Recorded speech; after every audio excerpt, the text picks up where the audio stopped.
बिस्मिल्लाहिर्रहमानिर्रहीम। लाखों करोड़ों दुरूद पाक करीम आका सल्लल्लाहु अलैहि वसल्लम की ज़ात अक़दस पर अपने और दूसरों के हकूक़ का ख्याल रखें ताकि पुरअमन और खुशहाल माशरे की तश्कील पाई जा सके।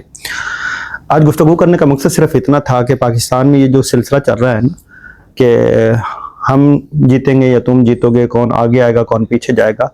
मेरा पाकिस्तान है, तेरा पाकिस्तान है, हम सब का पाकिस्तान है और इसी पाकिस्तान में हम सब ने रहना है और इस पाकिस्तान की वजह से हमारी पहचान है। मैं सिर्फ इतना बात कहूँगा कि मुझे काफ़ी दुख है और बहुत परेशानी है इस मामले में कि हम इतने सख्त दिल हो गए हैं, इतनी हमारे अंदर सख्ती आ गई है या इतने हम जालिम हो गए हैं कि हमें किसी की आवाज़ सुनना पसंद नहीं है। हम किसी को ये हक भी नहीं दे रहे कि तुम मुझे अपनी बात तो सुना दो। मैं अपने फैसले में इतना अटल हो चुका हूँ, मैं अपनी आवाज़ में इतना अटल हो चुका हूँ कि मैं जो कहूँगा वही सच होगा और कोई मुझसे कोई जवाब भी ना पूछे, मुझसे कोई बात भी ना करे। मैं सिर्फ एक ही सवाल आज आपसे करने आया हूँ। वो बात मेरी ये होगी, सवाल ये होगा, जब हजरत उमर फारूक रजी अल्लाह ताला अन्हो के सामने खड़े होकर पूछा जा सकता है कि दो कपड़े थे, आपने ये दो कपड़े कहाँ से लिए, हालांकि सबको एक एक मिला, तो आपने खुद जवाब नहीं दिया। आपने अपने बेटे को बुलाया, अब्दुल्ला बिन उमर रजी अल्लाह ताला अन्हु आए और फरमाया, आप बताओ बेटा कि ये कहाँ से आए। तो उन्होंने बताया कि एक कपड़ा माल गनीमत से मुझे मिला था और एक अब्बा जी को मिला था, तो मैंने अपना कपड़ा भी अब्बा जी को दे दिया। इस तरह ये उनके पास दो कपड़े आ गए। अमीरुल मोमिनीन जो सबसे ज़्यादा सल्तनत पे हुकूमत करते थे, जिन्होंने आज भी यूरोप में और दीगर ममालिक में उम्र लाज चलता है, वो जवाब दे थे और वो पूछते थे, क्या पाकिस्तानी अवाम को हक नहीं है कि मैं आपसे पूछूं? क्या पाकिस्तानी अवाम को हक नहीं है कि वो ये आपसे पूछे कि मैं पाकिस्तान में मुसलमान आज़ाद हैसियत से हूँ? क्या मुसलमान हैसियत से मुझे ये सवाल करने का हक नहीं है कि जितने भी मुसलमान हैं, मैं हम आपस में भाई भाई हैं? क्या हम आपस में मोहब्बत, रवादारी, एहसास के फ़रोग़ के लिए एक दूसरे के साथ नहीं बात कर सकते? क्या जो अपने हकूक़ की बात करेगा उसके साथ आहनी हाथों से निपटा जाएगा? क्या हमेशा हम इसी रवैश पे कायम रहेंगे कि जो भी हमारे खिलाफ उठेगा हम उसको तेगतन कर देंगे? मेरा सिर्फ सिंपल सा सवाल है, इख्तियार हमारा है या नहीं है? 1947 की आज़ादी जो थी वो आज़ादी यहाँ पे है। आज़ादी सिर्फ एक मिली, वो ये है कि हम अजान पढ़ें। अजान क्या करें? अल्लाहु अकबर, अल्लाहु अकबर, अल्लाह सबसे बड़ा है, अल्लाह सबसे बड़ा है, यही हम कहते हैं। और अजान देकर हम क्या बुलाते हैं कि आओ सारे एक कम्युनिटी में खड़े हो जाओ, मस्जिद में सबको बुला के कंधे से कंधा मिलाकर, वहां पे कोई गुज्जर, कोई खान, कोई मलक, कोई किसी कौम का नहीं होता, कोई अमीर नहीं, कोई गरीब नहीं, कोई मजदूर नहीं, कोई कुछ नहीं। किसी के फटे हुए कपड़े हैं तो किसी ने अगर बोस्की पहनी हो तो सब एक ही सफ में खड़े हो जाते हैं। जैसे वो कहते हैं ना, एक ही सफ में खड़े हो गए महमूद और अयाज, न कोई बंदा रहा न कोई बंदा नवाज। बड़ा दुख है मुझे। सानिया पाकिस्तान में होते हैं, इंक्वायरी होती हैं, कोई पूछने वाला नहीं।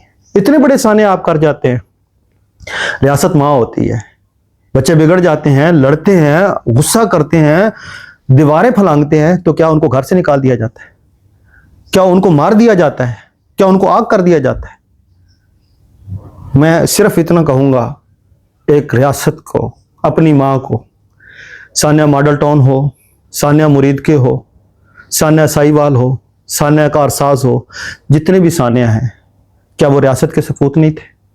क्या वो अपनी रियासत माँ से ये नहीं पूछ सकते कि हमारे साथ ऐसे क्यों हुआ, ये किसने किया और किसकी माँ पे हुआ?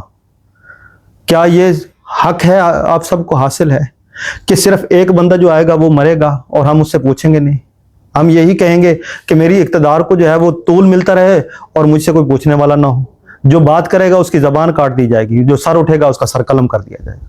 अगर ये रियासत का कानून है तो फिर ये आईने पाकिस्तान में मिनो अन लिख दिया जाए।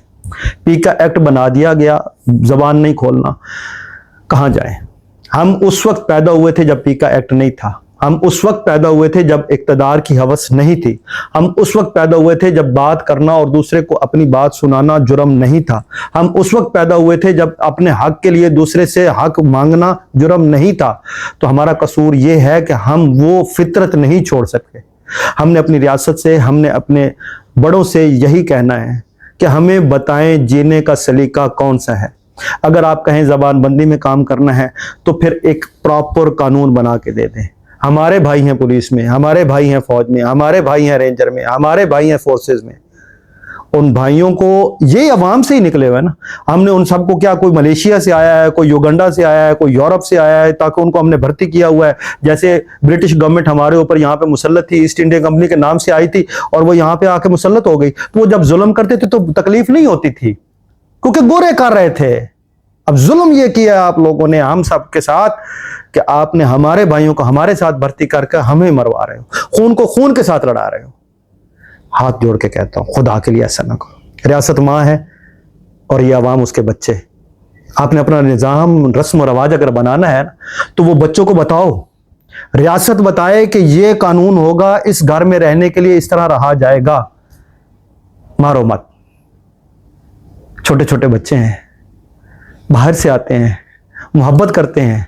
गजा में बच्चे शहीद हुए हैं, उन बच्चों की मोहब्बत में निकले हैं। वहां माएँ बिलखती हैं, बुजुर्ग रोते हैं, बेघर हुए पड़े हैं, मलबे तले दबे हुए हैं। करोड़ हाँ, हजार हाँ, 100 के करीब बच्चे वहां पे पड़े हैं। मैंने खुद अपनी आंखों से देखा, आपने भी वीडियो में देखा। बम ब्लास्ट हुआ है, लाशें हवा में उड़ रही हैं, अब सबको नजर आया, बाहर निकले ये दुख लेकर। इंसानियत मजहब था इन सब का, इंसानियत के नाज़े देख लेते।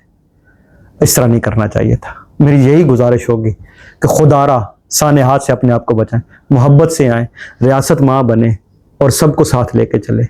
कानून 10 साल रहेगा, 12 साल रहेगा, 100 साल रहेगा। आप में से कोई भी अपनी उम्र नहीं लिखा के आया कि आप फिरौन जितनी जिंदगी जिएंगे, आप कारून जितनी ताकत लेके आएंगे, आप शदाद जैसे अपनी जन्नत बना के जाएंगे। इतनी सी कब्र 4 गज की कब्र होगी, 2 फुट चौड़ी होगी, उसी में जाओगे, मैं भी जाऊंगा, आप भी जाओगे। को गोली सोना खाओ, सोने के प्लेटों में खाओ, सब में खाओ, जाना उसी में है। लेकिन खुदा के लिए पाकिस्तान और अवाम पाकिस्तान पर और अपने आप पर रहम करो। मेरा आज का यही पैगाम था। अपना और इस चैनल का जरूर ख्याल रखें। मुझे दे इजाज़त। अस्सलाम वालेकुम।